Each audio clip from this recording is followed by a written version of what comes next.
Nang gabing yun, si Aiden ay nagmeditasyon, napapalibutan ng aura. Napagtanto niya na ang paggamit ng sword aura ay pansamantalang nagpalaki sa kanyang kakayahang mana. Itinikom ang kanyang kamao, kinilala niyang siya ay mahina pa, at kailangan pang maging mas malakas upang talunin ang kanyang mga kaaway. Biglang may lumitaw na maliit na dragon na mukhang kambing, pinuri ang determinasyon ni Aiden. Nagulat si Aiden at tinanong kung saan nagmula ang dragon, kinikilala ang tinig nito. Tumawa ang dragon at inihayag na siya ang Underworld Lord, ang Underlord. Nagalit ang Underlord kay Aiden, sinabi ng Underlord na huwag siyang tumawa. Gayunpaman, tumawa ng malakas si Aiden, banibiro ang hitsura ng Underlord. Sinisi ng Underlord si Aiden sa pagiging mahina, ngunit patuloy si Aiden sa pagtawa at tinanong kung paano nagpakita ang Underlord. Ipinaliwanag ng Underlord na tanging si Aiden lamang ang makakakita sa kanya dahil sila ay isa, at habang lumalakas si Aiden, maipapakita ko ang sarili ko sa ganitong lawak. Tinanong ni Aiden kung kailangan ba niyang patuloy na makita siya mula ngayon, sinasabi na hindi niya ito gusto. Tumugon ang Underlord na hindi maganda ang magsalita sa kanyang tagapagligtas. Naguluhan si Aiden at tinanong, "Sandali, hindi mo ba sinabi na ang Underlord ay isang sumpa mula sa Demon God? At ang sumpang iyon ay naalis na nang maputol ang ugnayan mo sa Demon God?" Nagtanong si Aiden, "Ano ang tunay mong pangalan?" Sinabi ng Underlord na nawala na ang kanyang pangalan noon pa at ngayon ay umiiral na lamang siya. Ipinahayag ni Aiden na ang bago niyang pangalan ay Sumpa, na nagdulot ng kalituhan sa Underlord. Nagtanong ang Underlord kung bakit, at ipinaliwanag ni Aiden na dahil ang Underlord ay isang sumpa na ipinataw sa kanya, tatawagan niya ang sarili niyang sumpa mula ngayon. Inisip ng Underlord na nakakatawa ito at sinabi yun kay Aiden, pero pinatigil siya ni Aiden. Huminga ng malalim ang Underlord, ngumisi, at sinabi kay Aiden na maaari siyang tawagin ng kahit anong gusto niya. Alam niyang ginagawa lang yun ni Aiden para magpahirap. Isang linggo pagkatapos, pumunta si Aiden sa kwarto ni Cassie, kumatok, at pumasok, nagtatanong kung maayos ang ginagawang paggamot. Nabigla si Cassie at pabirong nagsabi, ang master ng troll ay bumisita. Kumuyam ang mga ngipin ni Aiden, naisip niyang tinawag siya nilang master ng troll dahil pumatay siya ng troll, ngunit parang sinasabi nilang mukha siyang troll. Mas gusto niyang tawagin siyang Troll Slayer. Nagtanong siya kay Cassie kung nasaan si Lo, at sinabi niyang nasa loob ang Knight. Pinuntahan ni Aiden si Lo, at nagulat nang makita siyang umiiyak. Sinabi ni Lo na gumagalaw na ang kanyang braso at normal na, tapos bigla niyang sinuntok ang sahig.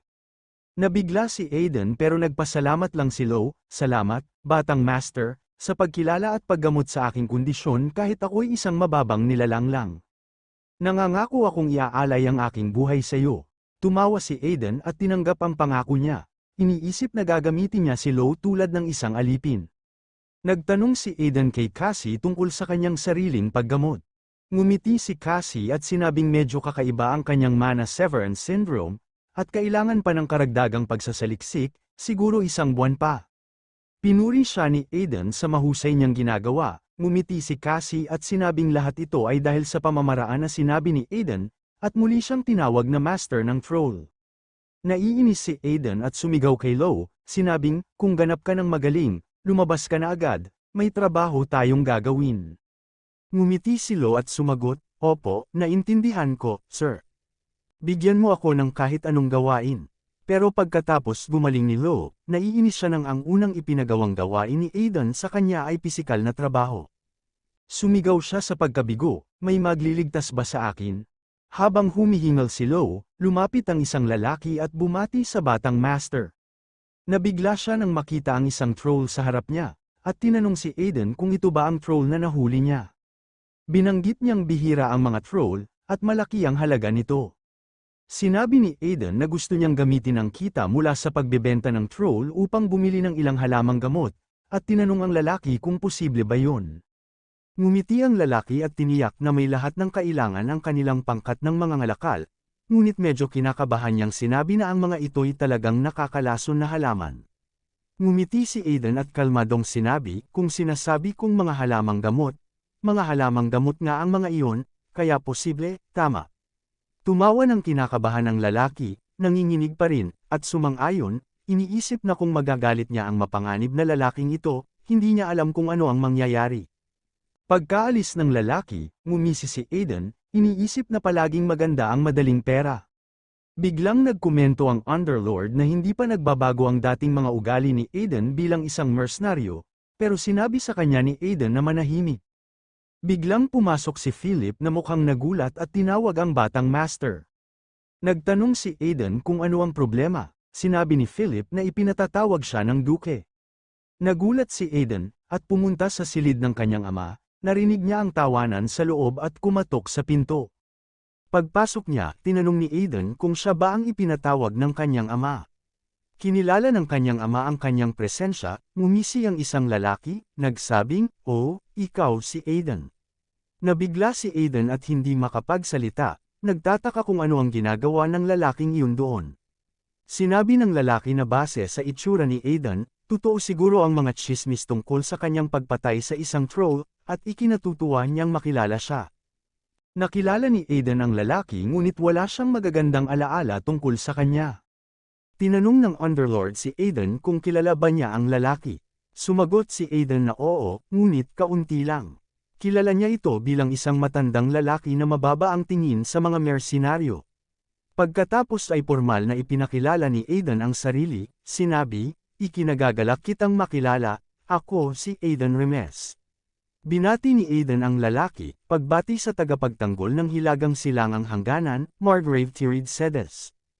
Nagulat si Margrave, at tinanong kung kilala ba siya ni Aiden.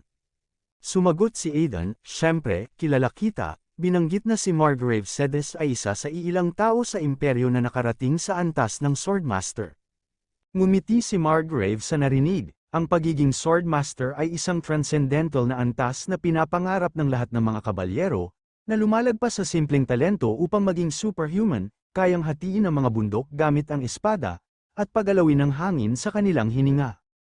Naabot na ni Aiden ang antas na ito noong nakaraan, at alam niyang kailangan niya itong maabot muli. Tumawa si Margrave at sinabi, "Magalang si Aiden, taliwas sa mga bulong-bulungan." Pinuri niya ang duke sa pagpapalaki ng mabuting anak, ngunit sumagot ang duke na marami pang dapat matutunan si Aiden. Tinanong ng duke kung maayos lang ba naiwan ni Margrave ang kanyang teritoryo, binanggit na narinig niya na kamakailan ay inatake ito ng mga orc. Saglit siyang tinignan ni Margrave at sinabi na hindi lang ang kanyang teritoryo ang may problema, may mga kainahinalang aktibidad din sa Slaughter Tower sa Wasteland of Death, na pinamamahalaan ng Slaughter Cult. Nang marinig ito, nagalit si Aiden, pinigil ang galit at naisip na may plano siya laban sa Slaughter Cult. Ngunit ang traidor na si Iron-Blooded Saintess ay kailangan munang maghintay ng kaunti pa. Tinalakay ni Margrave ang kakaibang galaw ng mga halimaw sa tatlong magkaibang lugar ng sabay-sabay, at tinanong niya ang duke kung iniisip niyang nagkataon lamang ito.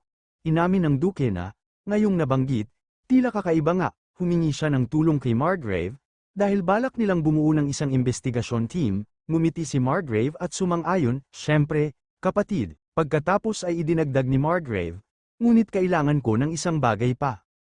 Biglang hinawakan ni Margrave ang balikat ni Aiden, at tinanong kung sasali ito sa kanyang Knight Order.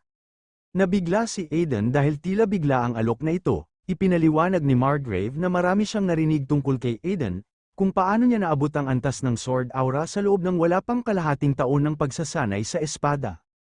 Naisip ni Margrave na mga walang katotohanan ang mga tsismis, ngunit nang makita niya si Aiden sa personal, nagdalawang isip siya. Ngumiti si Margrave at nangako na gagawin niyang pinakamagaling na mandirigma si Aiden sa kanlurang kontinente, na ipinapangako ito sa kanyang sariling pangalan.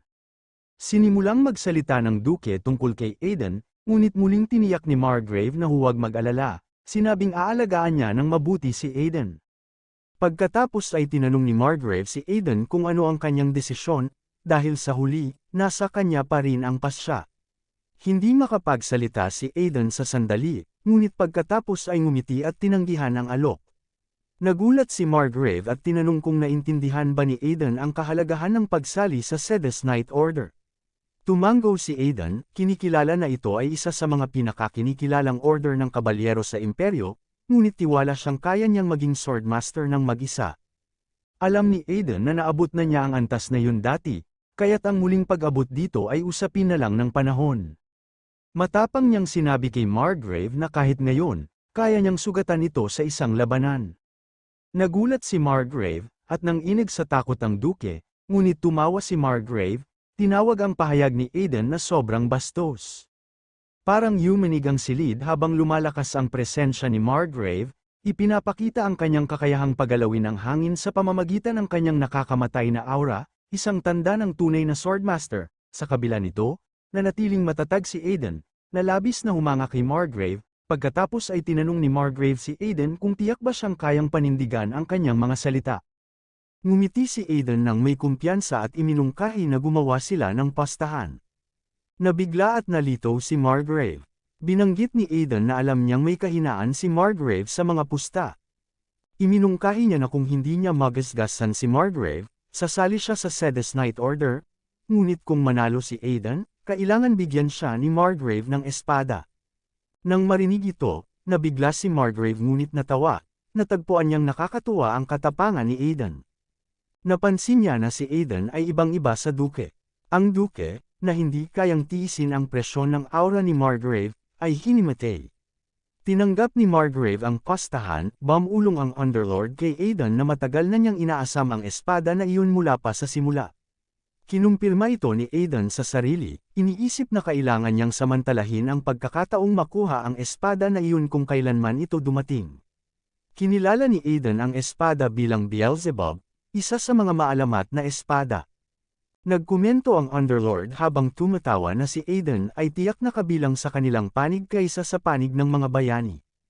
Samantala, sa labas ng mansyon sa lugar ng pagsasanay, naghahanda sina Aiden at Margrave para sa isang duelo.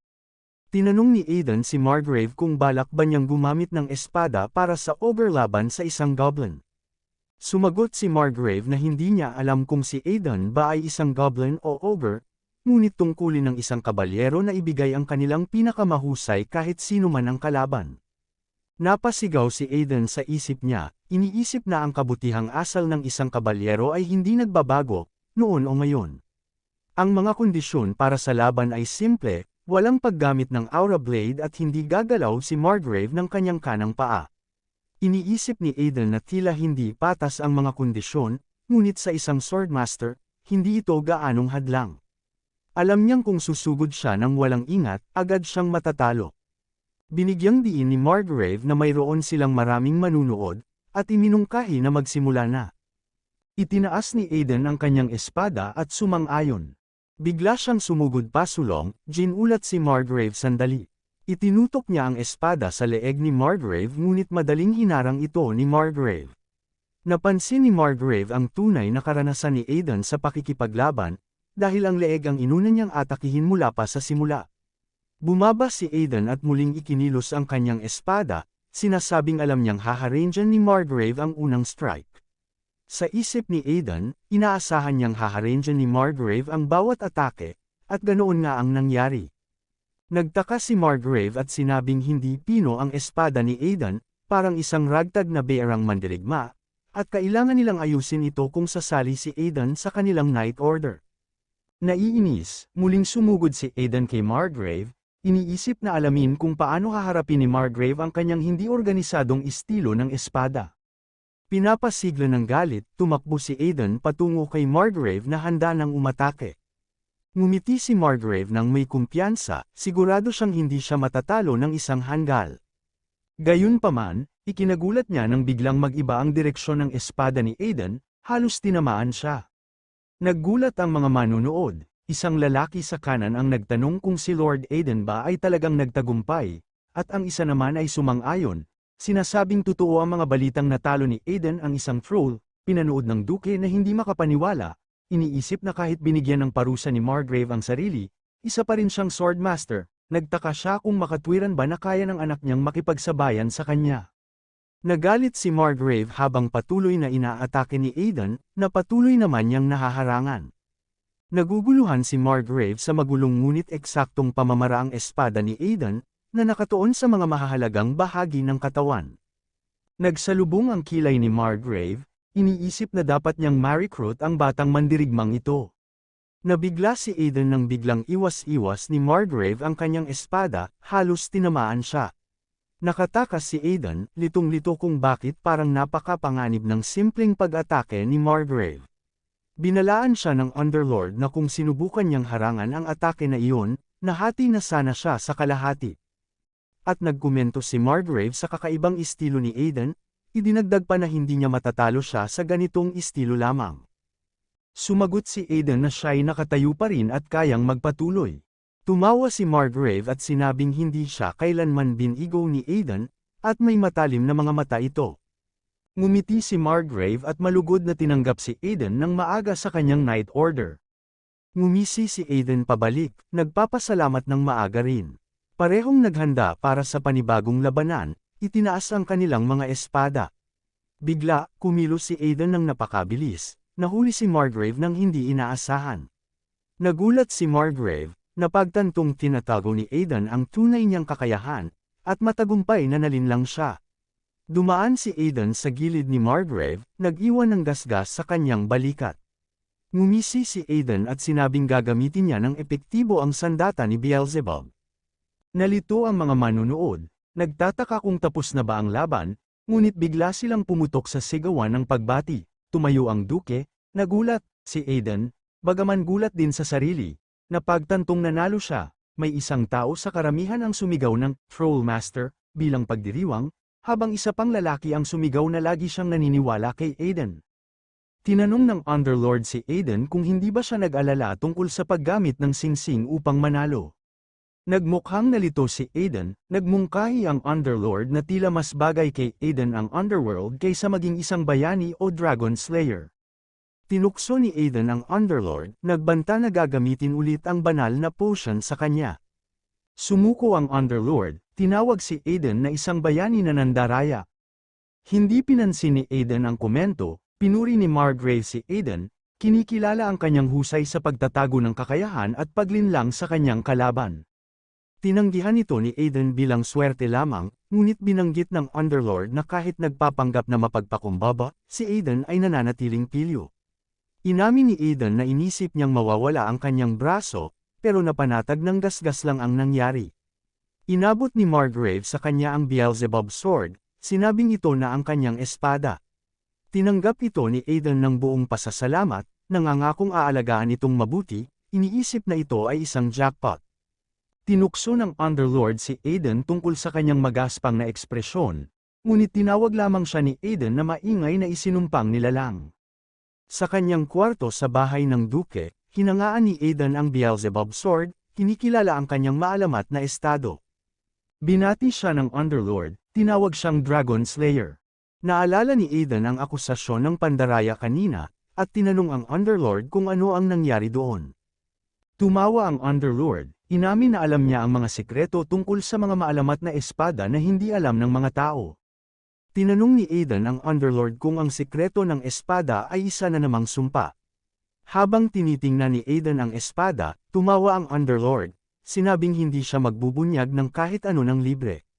Nagmungkahi siya ng kasunduan kung manunumpa si Aiden na pagsisilbihan siya bilang hari, at hindi nagagamit ng banal na potion laban sa kanya, isisiwalat niya ang sikreto ng espada.